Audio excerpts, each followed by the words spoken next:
Magandang balita naman tayo, mahigit 700 kabataang may edad 18 hanggang 24 sa Quezon City ang posibleng magkaroon ng trabaho. Ito ay sa sandaling matapos nila ang pagsasanay sa tulong ng Department of Labor and Employment. Yan ang tinutukan ni Dina Pagibitan.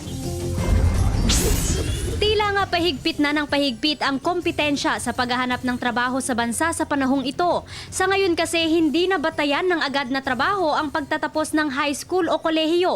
Dahil umano sa mentalidad na kulang sila sa eksperyensya, madalas pinanghihinaan ng loob ang mga kabataan na makipagsapalaran para makahanap ng trabaho. Kaya naman malaking bagay ang patuloy na programa ng Department of Labor and Employment o DOLE sa pagsasagawa ng job fair. Ngunit sa pagkakataong ito, isang eksperimento ang ginawa ng ahensya kaisa ang Government of Canada at Asian Development Bank kung saan hindi instant trabaho ang ibibigay nila sa mga aplikante edad 18 hanggang 24 kung hindi mga kaukulang training para sa paghahanda sa trabaho.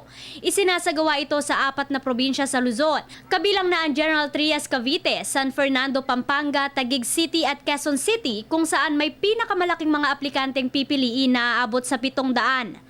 Matapos dumaan sa pre-selection sa pamamagitan ng Tambiolo, sasailalim ang final applicant sa career assessment, session on labor and market, client assessment at career guidance. Matapos ito, magkakaroon din sila ng 8-day training with allowance, job matching, 3 buwang technical training at internship na tatagal ng 6 na buwan. Dito may pagkakataon ng ma-hire ang mga aplikante ng mga kumpanya kung saan sila nag-on-the-job training.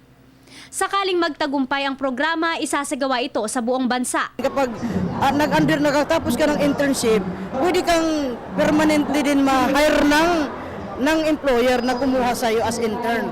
Pag ito'y nagtagumpay, maging successful, ito ay i-roll out, meaning to say, halos lahat ng mga LGU sa Pilipinas ay iraran itong programang ito. Matapos ang 3 taong pagtambay, pagkakataon na umano ni Mary Ann ito para magkaroon ng trabaho. Kaya naman, sobrang gagalingan ko yung training. Tapos, syempre kailangan, 'di ba? Kapag nakuha ka, kailangan galingan mo, bigay mo lahat ng kaya mo for the kasi one na blue moon lang 'to, 'di ba? para sa Telebisyon ng Bayan, ako si Dina Pagibitan.